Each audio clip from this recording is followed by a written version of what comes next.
네, 그럼 관련 내용 정치 전문가들과 함께 얘기 나눠보도록 하겠습니다. 안녕하십니까? 어서 오십시오. 자, 이 김 여사 소환 관련해서 검찰 내부가 시끄럽습니다.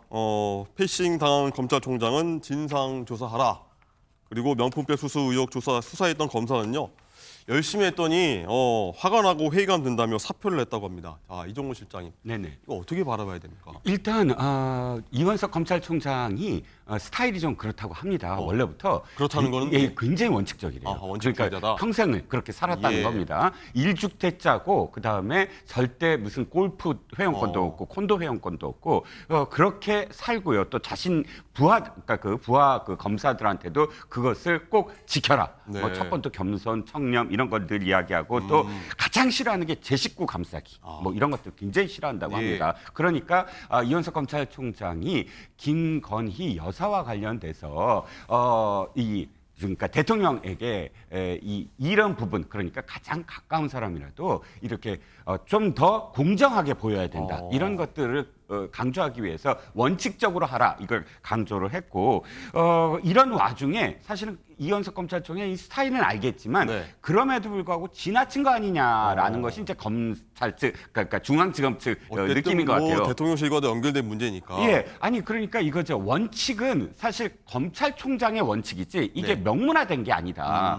그러니까 조사와 조사 장소, 일시 이런 것들은 사실 사무 규칙에 따르면 피의자와 협의하게 돼 있고 네. 그다음에 협의해서 이런 전직 대통령이라든지 이런 사례가 분명히 있는데 이런 것은 사실상 중앙지검장이 판단할 수 있는 영역이고 더군다나 이것을 물론 중앙지검장이 원칙을 지켜라라는 검찰총장의 지시를 어긴 것은 저도 맞는 것 같습니다. 하지만 그분과 관련돼서 중앙지검장이 사과도 하고 한 그런 상황이라면 네. 이걸 꼭 감찰까지 갈 문제냐. 어. 자명하잖아요. 감찰을 할 이유가 있을까요? 감찰이라는 건 어떤 지휘 계통에서 누가 누구한테 지시를 하고 어떤 외압을 받고 이렇게 법적으로나 규칙이나 혹은 뭐 규정에서 어긋났을 때 감찰을 하는 네. 것인데 이 부분은 원칙이라는 것이 이렇게 명문화되지 않은 어떤 상황이므로 네. 이것을 판단의 어떤 문제, 이 판단의 문제를 갖고 감찰을 한다면 누가 그러면 이 제대로 수사를 하겠냐? 나는 제대로 수사를 했다라는 검사의 반발이 그래서 나오고 있는. 검사들의 반발. 예. 장윤주 부위원장 생각도 궁금한데 어쨌든 이 이원석 검찰총장이 어떤 뭐 수뇌부 갈등에서 무릅쓰고 뭐 이창수 지검장을 공개 질책한 것에 대해서 말씀하신 대로 이제 반대 얘기입니다. 이 검찰 내에서도 이제 총장이 충분히 화낼 만하다. 그러나 이제 수사팀 사정도 이해해줘야 한다. 의견이 굉장히 분분한 것 같습니다. 이거 뭐가 맞다고 봐야 됩니까? 글쎄요, 저는 일단 원칙이 지켜지지 않았다라는 이원석 총장의 이야기에 공감합니다. 공감하십니까? 이원석 총장이 이제 출근길에 원칙, 그러니까 법 앞에 예외도 특혜도 성역도 없다라는 원칙이 지켜지지 못한 점에 대해서 국민께 사과를 했거든요.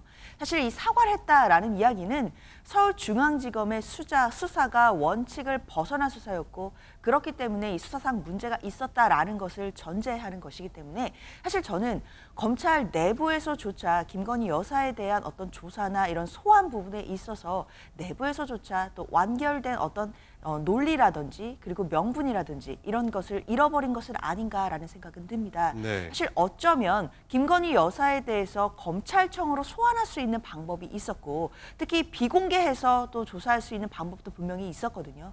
그럼에도 만약에 검찰청에서 비공개로 수사를 했다라고 한다면 어쩌면 이 모든 논란들이 조금은 매듭지어질 수도 있었을 텐데 사실상 저는 이 논란을 모두 다시 또 촉발시킨 것은 검찰이 자초한 것이다라고 생각을 합니다. 그렇기 때문에 원칙을 저버린 부분에 대해서 이원석 총장이 또 경로하고 질책하는 부분에 대해서는 또 상당 부분 공감이 되고요. 그리고 검찰 내부에서는 뭐 피의자들이 뭐 극렬하게 이 부분을 반대하면 꼭 검찰청이 아니라 다른 데서 조사할 수 있는 것 아니냐라고도 뭐 이야기가 나온다고 하는데 네. 일반적인 경우는 아니죠. 사실 일반적으로 수사를 받는 국민들이 피의자로서 자기는 검찰청에서 수사를 받고 싶지 않고 본인이 원하는 장소에서 받고 싶다라고 요청을 할 때 그 네. 요청을 과연 검찰이 들어줄까요? 사실 그렇게 생각해 본다라고 한다면 김건희 여사에 대해서 제3의 장소에서 그것도 조사하는 검찰들의 휴대폰까지 지금 제출한 상태에서 조사가 이루어졌다라는 보도가 나오고 있거든요. 그런 상황이었다라고 한다면 국민들 보시기에 김건희 여사에 대한 소환 조사가 과연 다른 국민에 비해서 공정했느냐 이 부분에 대해서는 당연히 의문이 있다 생각합니다. 네, 이 부분에 대해서 이종호 실장님 바로 한번 말씀해 보시죠. 이게 뭐 공정했느냐 수사 과정 자체가 특혜가 있었느냐라고 좀 말씀하시는 것 같은데. 글쎄요. 만약에 비공개로 검찰에 소환을 했다고 했을 때 과연 비난이 없었을까요? 지금 김건희 여사와 관련해서는 어떠한 쪽으로 가더라도 비판과 비난은 계속 이어집니다. 매듭이 지어졌을 거라고 생각을 하지 않고요. 아마 그런 점을 판단을 해서 검찰청이 아닌 장소로 최종적으로 협의를 한 것 같은데 네. 아쉬운 부분은 저는 또 있습니다. 저도 아쉬운 부분이 이런 것을 위해서 민정수석실을 만든 게 아닌가. 민정수석실을 만들었을 때 어떤 이야기를 했냐 하면 두 가지 법률적 판단을 해야 되는 부분이 굉장히 미숙했고 두 번째는 국민들의 눈높이, 국민들의 목소리, 그러니까 민심 청취가 부족하다. 네. 그러면 이 앞으로 이 대통령실의 어떠한 움직임 그런 상황들을 모두 다 법률적 아까 그 민심 청취를 통해서 법률적 조언을 강화하겠다는 뜻으로 없었던 민정수석실을 강화했다면 이 부분과 관련해서는 좀 더 국민들의 눈높이에 맞춘 법률적 조언을 해줬어야 됐다라는 네. 생각이 좀 듭니다. 그렇군요. 어쨌든 이 대통령실 얘기가 계속 나오고 있는데 공식 입장은 안 나왔습니다만 내부에서는 이 총장의 사과 발언을 놓고 왜 대국민 사과를 하느냐라고 좀 불만을 쏟아냈다고 하는데 장윤주 부위원장 여기는 어떻게 보십니까? 검찰총장이 정치를 하려고 한다 이런 목소리가 나왔다는 보도가 나오거든요. 네, 대통령실에서. 대통령실 내부에서는 아마 불만이 많은 것으로 보이기는 합니다. 당연히 이원석 총장이 국민께 사과를 했다라는 것은 김건희 여사와 관련된 이 소환 조사가 조금은 잘못된 것 아니었느냐라는 것을 전제로 하는 것이고 그리고 총장이 계속해서 강조해 왔던 법 앞에 예외 없다라는 원칙을 깬 것이다라는 것을 검찰의 수장이 인정한 것이기 때문에 대통령실로서는 당연히 불편한 기류가 나올 수밖에 없다 네. 생각은 듭니다. 그렇다 하더라도 대통령실로서는 사실 김건희 여사와 관련된 일이기 때문에 아마 더 이상의 논평이나 공식 입장은 나오기는 어려울 것이라고 생각이 들고요. 사실상 지금 검찰 내부에서 상황이 내분의 형식으로까지 지금 가고 있는 중이기 때문에 아마 검찰총장의 이제 추후의 어떤 행보가 저는 더 중요하다고 생각이 네. 들거든요. 검찰총장이 지금은 진상조사를 하고 있지만 이 진상조사 과정에서 만약에 실제로 내규나 규칙을 위반한 사안들이 나온다라고 한다면 저는 얼마든지 정식 감찰로 전환될 가능성이 열려 있다라고 보이고 그리고 이원석 총장의 이야기를 보면 본인의 임기가 뭐 2년 2개월 동안 지금 이미 수행해 왔는데 임기에 대해서 미련이 없다 뭐 이런 취지의 얘기도 했었거든요. 네. 결국 직에 연연하지 않는다라는 얘기는 더 강한 조치를 할 수 있다라는 또 의미로도 읽히기 때문에 앞으로 이 진상조사 과정 이후에 정식 감찰로 가게 될지 이 부분이 더 큰 핵심인 것 같습니다. 그렇군요. 어쨌든 종합해 보면은 이 이원석 검찰총장 입장에서는 아래 그리고 위하고 굉장히 치여서 그냥 고립돼 있다 이런 느낌을 좀 받게 되는데 또 보도가 나온 게 하나 있습니다. 오늘 이 이원석 검찰총장이 김 여사의 도이치모터스 주가 조작 의혹 사건에 대해서 수사 지휘권을 회복해달라라고 이 박성재 법무부 장관에게 건의했지만 이 받아들여지지 않았다라고 일단 보도가 오늘 나왔는데 이종호 실장 이게 뭐 보도가 맞다 안 맞다를 떠나서 이런 상황 자체가 이원석 검찰총장 좀 임기가 2개월 남았다고 하는데 보도대로만 보면은 굉장히 고립돼 있다 이런 생각이 좀 들거든요. 그렇죠. 이건 이미 예견돼 있지 않았습니까? 지난번에 인사를 통해서 지금 검찰총장의 참모진들을 모두 다 인사 조치를 해서 네. 사실 손발이 다 묶여 있는 어떤 상황이고 또 송경호 중앙지검장을 고검장으로 발령을 내면서 지금 이창수 중앙지검장으로 발령을 낸 이유가 바로 이런 점들 그러니까 김건희 여사와 관련된 소환을 강력하게 주장했던 송경호 중앙지검장이 네. 좌천됐다 이렇게 해석이 되는 어떤 부분들 그때부터 이미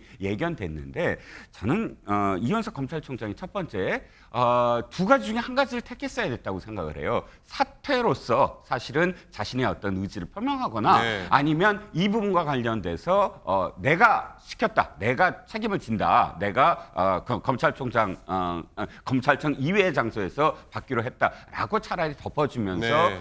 두 가지 중에 한 가지를 해야만 검찰이 사실은 조직이 보전이 되는 어떤 측면이 좀 있어요. 일단 사퇴를 하든 요구했죠. 아니든. 근데 이것을 지금 내분으로 가져간다. 지금 안에 감찰, 특별 감찰을 하고 뭐 해서 검사들까지 왜 그렇게 했냐라고 따져 물으면 네. 사실 사표를 던지는 것도 저는 이해가 가거든요. 이게 지금 감찰할 일이냐라고 항의를 할 수 있는 부분이라서 저는 굳이 이현석 검찰총장이 2개월 남겨두고 차라리 사표를 던지거나 항의를 하려면 좀 더 선이 굵은 모습을 보여야지 이렇게 2개월 동안 남은 임기 동안 분란을 더 일으키겠다. 검찰 내부 조직이 더 흔들리게 만들겠다라는 거는 이해가 가지 않습니다. 네. 장윤주 부위원 하나 여쭤보겠습니다. 그럼 어떤 판단을 이현석 총장은 내려야 된다고 보십니까?